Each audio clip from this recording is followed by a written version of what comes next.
El Hogar Cristiano, capítulo 24. El tamaño de la familia. Grave perjuicio para las madres, los hijos y la sociedad.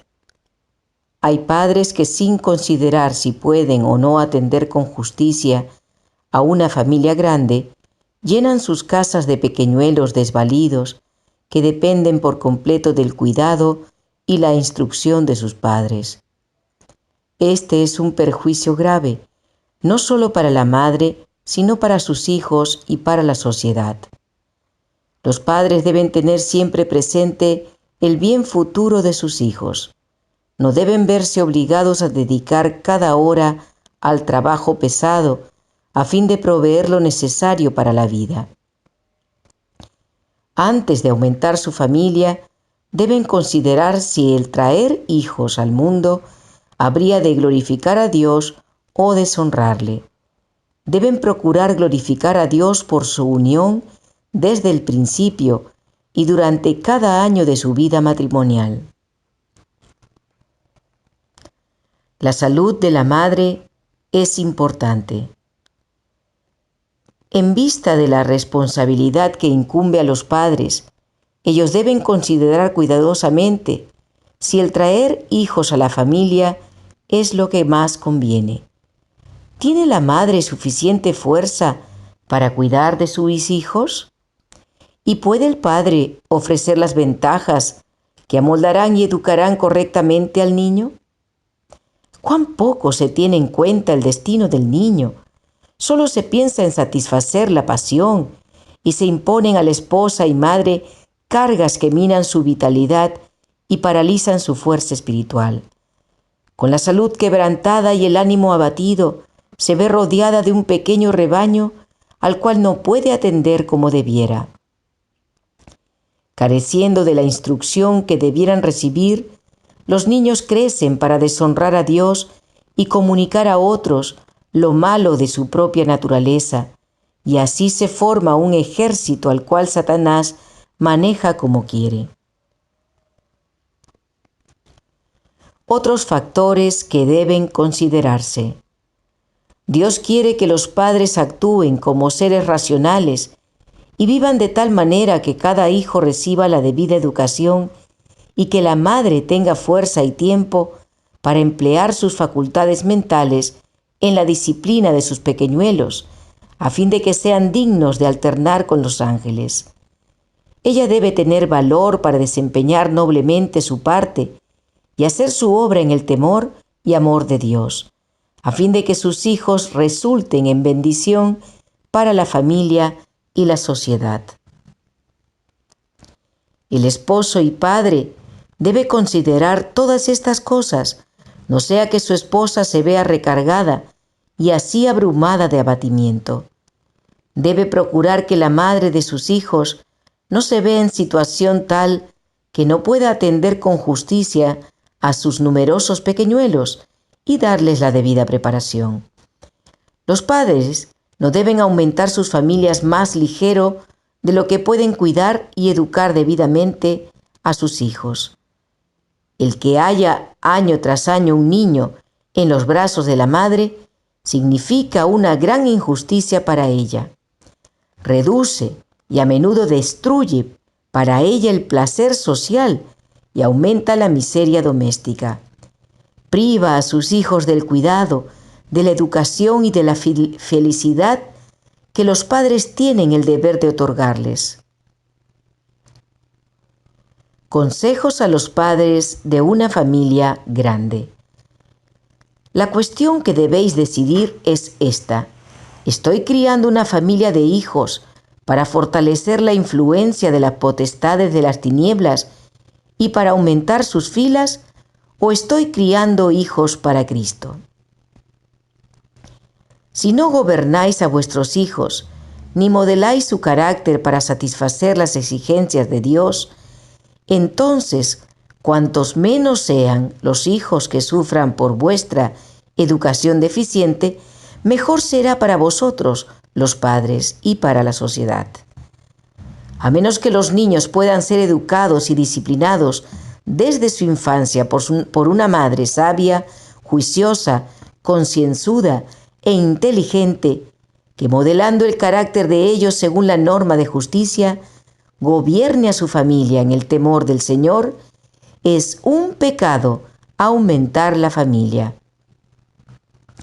Dios os ha dado la facultad del raciocinio y exige que la empleéis. Padres y madres, cuando sabéis que os falta conocimiento acerca de cómo educar a vuestros hijos para el maestro, ¿por qué no aprendéis vuestras lecciones? ¿Por qué seguís trayendo al mundo hijos para aumentar las filas de Satanás? ¿Agrada a Dios esta conducta?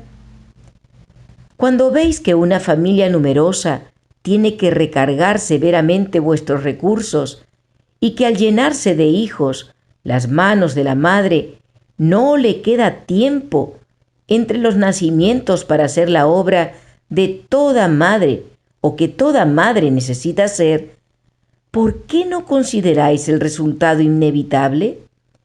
Cada hijo sustrae vitalidad a la madre, y cuando padres y madres no hacen uso de razón en esto, ¿qué oportunidad tienen ellos o sus hijos de ser debidamente disciplinados? El Señor invita a los padres a considerar este asunto teniendo en cuenta las realidades futuras y eternas.